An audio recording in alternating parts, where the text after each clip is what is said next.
사내근로복지기금 제도는 반드시 노조에게만 유리한 건 아니다. 기금을 통해 지급 보조받은 금품에 대해서는 증여세가 면제되고요. 기업은 출연액에 대해 여기가 중요해요. 100% 손비로 인정해 법인세를 절감할 수 있다. 그래서 결론은 노사 양측 모두에게 이득이라는 거죠.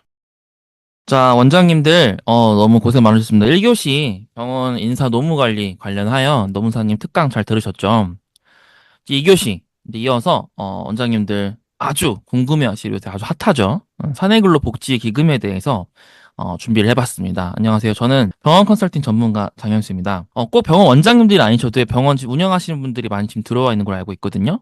그래서 원장님들 또 실장님급들 이제 다 필요한 내용이니까 요거를 한번 오늘 잘 들어가 보시고요.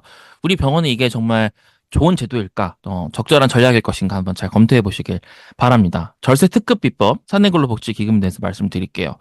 이 제도만 잘 활용하셔도요, 병원 운영에 정말 획기적인 변화를 가져올 수 있거든요. 네, 그래서, 그리고 실제 지금 제가 알려드린 내용들이 많은 병원들에서 이미 적용하셔서 효과를 보고 있는 검증된 방법이에요. 그래서 원장님들 더 늦지 않게 꼭 적용을 잘 해보셨으면 좋겠습니다. 시작해볼게요. 원장님들 최대 고민이 뭔가요? 제가 전국의 병원 컨설팅 하면서 가장 많이 듣는 고민은 결국엔 두 가지인 것 같아요. 세금과 인력난이죠. 그래서 말 그대로 수익이 늘어나니까 세금이 엄청나게 늘어나죠. 열심히 일한 만큼 세금이 늘어나는 게 속상합니다. 또 하나가 이제 인력난이죠. 젊은 직원들 구하기도 힘들고 잘 키워놓으면 또 이직해버리고. 그래서 이분들이 병원에 계속 오래 같이 갈 만한 또 요소들이 필요하겠죠. 직원분들 입장에서도. 원장님도 이런 것들을 다 고려하셔야 되기 때문에 머리가 아프실 거예요. 그래서 오늘 제가 소개해드릴 방법으로 이 사내근로복지기금으로 두 가지 고민을 다 타파할 수 있습니다. 보자면 자, 먼저 제가 원장님들 이제 이걸 처음 들어보신 분들이 많이 있으실 거기 때문에 이게 뭐야? 이거 실제 다른 데도 하고 있는 거야? 라는 의구심이 들 수 있으니까 몇 가지 기사를 가져와 봤어요. 그래서 첫 번째 보시면은 경동제약, 사내근로복지기금 출연 목적 12억 규모 자사주 처분. 두 번째 볼까요? 주택금융공사에서 사내근로복지기금이 잔고가 100억이 돌파했다. 밑에 한 줄만 읽어볼까요? 부산에 본사를 둔 대표적인 금융공기업 한국주택금융공사의 사내 근로복지기금 잔액이 100억 원에 달해 공공기관은 물론 일반 기업체 직원들의 부러움을 사고 있다. 맨 밑에 보시면 사법기금은 근로복지 기본법에 의거해 생활안정과 복지 증진에 사용하기 위해 기업이 이익금의 일부를 출연하는 기금이다. 굉장히 핵심적인 내용이 잘 나와 있습니다. 세 번째 볼까요? KT 사내근로복지기금의 376억 증여. 대기업이죠. 자, 에코프로 직원복지 선진화 추진. 요 제가 기사 내용 좀 읽어드릴게요. 원장님들한테 이제 들어보시면 이해가 좀 잘 되실 거예요. 자, 500억 규모 기금 설립, 제도 발굴 지원 계획. 자, 대기환경 및 2차 전지 양육소재 사업을 영위하고 있는 에코프로가 전 가족사 직원들의 복지 혜택 증진을 위해 6개월의 준비 기간을 거쳐 1월부터 시행한다. 에코프로 기금 관계자는 지난 연말 가족사에서 보유하고 있던 비엔주식 10만 주를 기금으로 출연했다. 이는 30일 종가 기준으로 약 500억 원에 달하고 2022년도에 에코프로 및 전 가족사에서도 총 80억의 기금 출연이 계획되고 밝혔다. 기금 법인은 지난해 12월 23일 열린 공동근로복지기금협의회에서 자녀학자금, 의료비 지원, 복지포인트, 건강검진 등 시행 1차 연도의 운영 항목을 확정하였다. 에코프로는 기금협의회 활성화와 직원들의 다양한 의견을 수렴해서 새로운 복지제도를 발굴, 지원할 예정이다. 이를 통해 선진화된 복지 시스템을 만들어간다는 계획이다. 그래서 여기 내용 보시면요. 이제 뒤에서 제가 한 번 더 간단하게 정리해드리겠지만요. 자, 결론적으로 근로자의 생활안정과 복지 증진에 사용하기 위해서 기업에서 이런 것들을 출연했다. 그래서 어떠한 기금 법인을 만들어서 이걸 안정적으로 운영한다. 이런 내용들이 지금 나오고 있습니다, 원장님. 또 이제 이거 재밌는 기사인데요. 자, 기아차 아시죠? 네. 사내근로복지기금 뭐길래 노조 요구에 2배 이상 늘었다. 자, 그래서 기아차 노조에서요. 자, 매년 노조가 요구를 하죠, 사측에. 우리 뭐 더 챙겨줘야 돼. 얘기를 하고 있는데, 자, 이 항목들 중에 사내복지기금이 2배가 늘었다는 거예요. 자, 그럼 중요한 건 여기서 이 기사의 포인트는 이거예요. 사내근로복지기금 제도는 반드시 노조에게만 유리한 건 아니다. 기금을 통해 지급 보조받은 금품에 대해서는 증여세가 면제되고요. 기업은 출연액에 대해 여기가 중요해요. 100% 손비로 인정해 법인세를 절감할 수 있다. 그래서 결론은 노사 양측 모두에게 이득이라는 거죠. 고용노동부, 국가공기관이죠. 네. 그래서 김문수 장관은 지난 2일 정부는 내년도 예산 확대 및 지방자치단체 협의조를 통해서 공동근로복지기금에 대해서 지원을 아끼지 않겠다고 밝혔습니다. 실제 원장님도 시간 되시면 노동부 홈페이지 들어가 보시면요. 이 사내근로복지기금에서 엄청나게 밀어주고 있다는 걸 느낄 수 있습니다. 자, 그럼 이제 구조를 한번 봐보도록 할게요, 원장님들. 자, 병원에서 아까 보셨죠? 직원들의 복지 혜택 증진을 위해서 기금을 출연합니다. 기금을 출연하고요. 자, 이 사내근로복지기금 법인이 하나 설립이 되는 거예요. 그래서 이 법인에 출연하는 금액은 종합소득세 필요 경비로 100% 인정을 받는다. 쉽게 말해서 그만큼 세금이 절감되는 거겠죠? 기존에는 이 경비 인정이 10%밖에 안 됐어요. 불과 2, 3년 전만 하더라도. 그래서 이걸 하는 병원들이 거의 없었습니다. 근데 지금은 100% 인정. 100% 인정.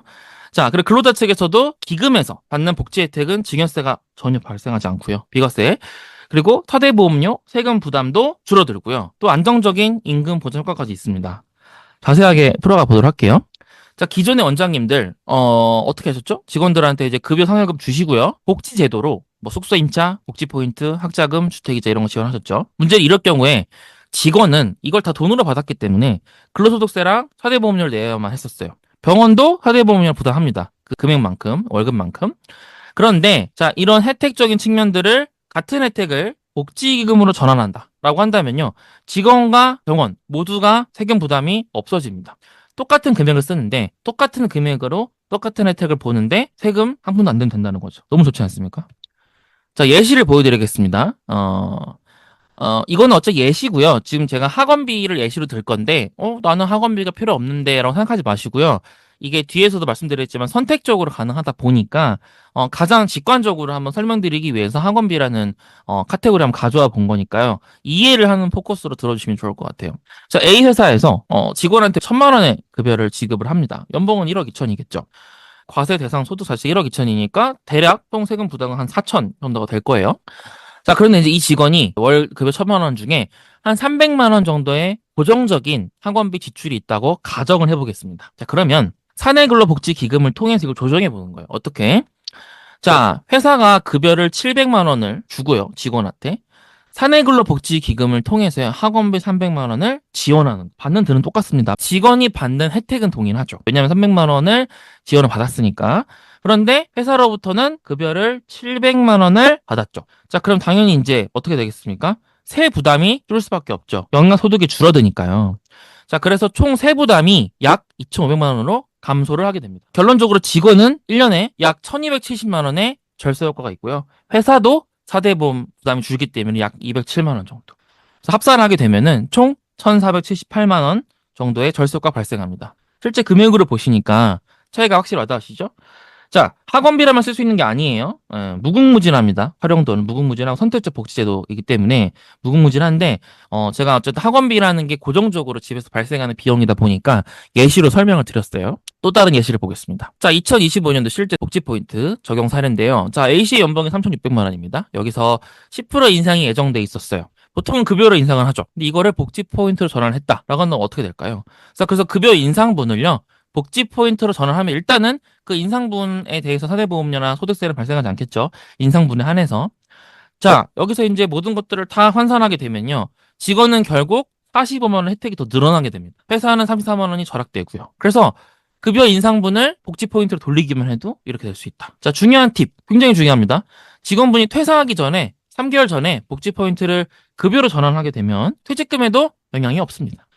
참고로 복지 포인트는 연봉의 한 20, 30% 범위 내에서 운영하시는 게 좋습니다. 이에서 넘어가면 세무조사 대상이 될 수도 있어요. 자, 지금부터 실제 기업 사례를 좀 볼 건데요. 사내근로복지기금을 도입한 기업의 80% 이상이 이렇게 운영하고 있어요. 기금 출연금의 한 60, 70%는 복지 포인트로 많이 쓰고 있고요. 한 10에서 20%는 명절 선물, 쇼핑 포인트 전환을 하고 있고요. 자, 선물 대신 쇼핑 포인트로 식대 카드 많이 사용하고 계신데요. 근무일수에 맞춰서 매월 자동 지급되는 중식 지원, 야근 식대, 회식비까지 다 카드로 해결이 되고요. 영업 비용은 이따 다시 한 번 더 설명드리겠지만요. 직원들이 개인 카드로 먼저 결제하고 업무 관련 비용을 회사에 청구하면 자동으로 개인 카드 대금이 차감이 됩니다. 회사의 관리자에서 조정을 할 수 있다는 거고, 또 어떤 IT 기업에서는 출퇴근이 힘든 직원들한테 10만 원 교통비를 지원하고 있고요. 또 아까 앞에 말씀드렸죠. 연봉 인상분 5%를 복지 포인트 전환하기도 하고요. 선물도 포인트로 지급해서 직원분들이 이제 고르게끔 하고 있고요. 자, 이 다음 점이 되게 중요해요. 자, 그래서 아까 학원비 예시 들 때 말씀드렸죠. 학원비 그냥 일종의 사용 예시입니다. 자, 개인의 또는 가족이나 상황에 따라서 다양하게 활용할 수 있다라는 거예요.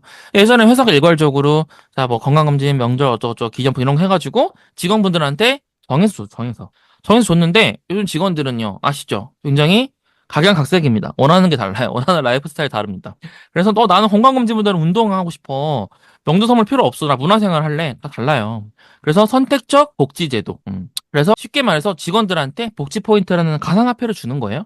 그래서 각자 원하는 걸 선택하게끔 하는 거죠. 그래서 자기가 원하는 라이프 스타일에 맞게끔, 선호도에 맞게끔 이렇게 하니까 같은 비용으로도 직원 내 만족도가 매우 올라가겠죠. 실제로 많은 이제 구인 그런 시장에 보면요, 이런 것들을 잘 운영하고 있는 회사에 대해서 굉장히 많은 메리트를 느껴하고 있습니다. 네, 기업에서도 좋은 거고요. 자, 그러면 이제 이런 복지 혜택들을 잘 활용하기 위해서 뭐가 필요할까요? 카드가 필요하겠죠. 네. 그래서 요즘에는 간편하게 카드를 활용해서 지금까지 쭉 말씀드렸던 혜택들을 카드로 다 해결할 수 있다. 근데 중요한 건 요게 방식이 세 가지가 있어요. 어떤 게 제일 효율적일지 한번 원장님들도 한번 고민해 보시기 바랍니다. 자, 첫 번째, 신용카드 환급 방식이에요. 대기업, 중견기업에서 주로 쓰고 있는데 직원들이 먼저 자기 돈을 씁니다. 그리고 환급받는 방식이에요. 들어보시니까 어때요? 조금 직원들 입장에서 불편하겠죠? 리스크는 없지만 회사 입장에서. 체크카드 선충전 방식은 뭐냐? 회사가 먼저 돈을 충전해서 줍니다. 요거는 불편한 건 없지만 기업이 조금 리스크가 있겠죠? 자, 그 마지막 신용카드 선착한 방식은 뭐냐면요. 일단 직원 5명 이상이면 도입 가능하고요. 결제가 되면 바로 차감돼서 법인카드 넘어가기 때문에 매월 한 번만 정산하면 돼요. 그래서 카드사가 모든 리스크를 부담합니다. 그래서 회사 직원 모두 부담이 없어요. 카드 한 장만 갖고 있으면은 직원도 마음대로 쓰고 다니면 되고요. 회사에서는 걱정할 게 없는 게 그 카드 하나로 모든 것들이 다 행정적인 관리가 이루어집니다. 리스크는 카드사가 지는 거죠. 그래서 많은 분들이 이 세 번째 방식을 선호를 하시고 있습니다. 자, 부가적인 거지만 이 카드 혜택도 있어요. 부가적인 실질 혜택인데요. 이것도 뭐 무시하지 못합니다. 일단 복지카드 발급받으면 직원들 연회비가 평생 면제됩니다. 처음 10,000원만 내면 되는데요. 이것도 50,000원 이상만 쓰면 포인트로 돌려받으세요. 할인 혜택, 뭐 백화점, 현대, 롯데, 신세계 전부 5% 할인. 대형마트, 이마트 홈플러스 또 5% 할인. 또 막 아웃백이나 이런 이제 메이저 그런 브랜드 가게들 막 20% 할인. 또 태왕파크 막 20, 50%까지 할인. 이런 혜택들이 되게 많아요. 제가 다 언급드릴 수는 없지만 직원들이 이 카드 하나로 일상생활비에 평균 50%, 5에서 20%를 아낄 수 있고 또 영어생활도 혜택을 받을 수 있다라는 거죠. 자, 복지카드를 활용하는 방법. 자, 업무 관련 비용 처리가 굉장히 쉽습니다. 이 카드 사용 하나로. 자, 복지카드를 쓰게 되면요. 앱으로 사용 내역이 바로바로 전송이 됩니다. 자, 그래서 회사에서 청구를 내용을 작성을 하고 관리자가 심사를 하게 되겠죠. 이게 아까 영업비용 말씀드리는 거예요. 네. 그래서 만약에 예를 들어 직원이 복지카드로 결제를 하고요. 스마트페이 앱을 영수증을 보내면 끝이에요. 자, 그럼 여기서 관리자가 그래. 너가 영업으로 이렇게 사용했으니까 30만 원만 승인해 줄게. 5만 원은 개인 부담으로 해. 이런 식으로 적용이 가능하다라는 거죠. 이게 되셨나요? 네. 영업비용 청구도 이렇게 쉽게 가능하다. 네. 그래서 이제 승인된 금액은 법인카드 넘어가고 미승인된 거는 개인이 부담하는 방식인 거죠. 그래서 이런 회사 경비 청구도 너무너무 쉽다라는 겁니다. 그래서 이거 의외로 많은 대표님들이 좋아하세요. 왜냐면은 기존에는 어때요? 막 카드 써서 영수증 갖고 와가지고요. 예, 막 분실하기도 하고요. 너무 복잡하단 말이에요. 그래서 복지 카드로 이런 업무 비용까지도 처리가 가능하다라는 것이죠. 네. 그래서 이제 정리를 하자면요. 사내근로복지기금 굉장히 요즘 핫하고요. 기금 법인에 출연하는 과정에서 100% 비용제 혜택을 주겠다고 한 그 정부 정책이 바뀐 지가 한 2, 3년밖에 안 됐어요. 기존엔 10%밖에 안 됐다고 말씀드렸죠.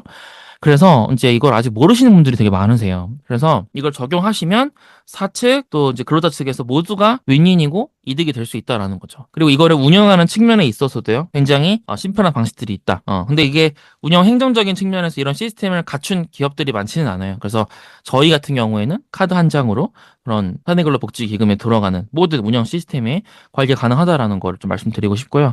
그래서 이것들을 적용하셨을 때 원장님들이 세금 혜택도 있으시고요. 직원들도 세금 혜택이 있고 또 국가에서 밀어주는 거니까요.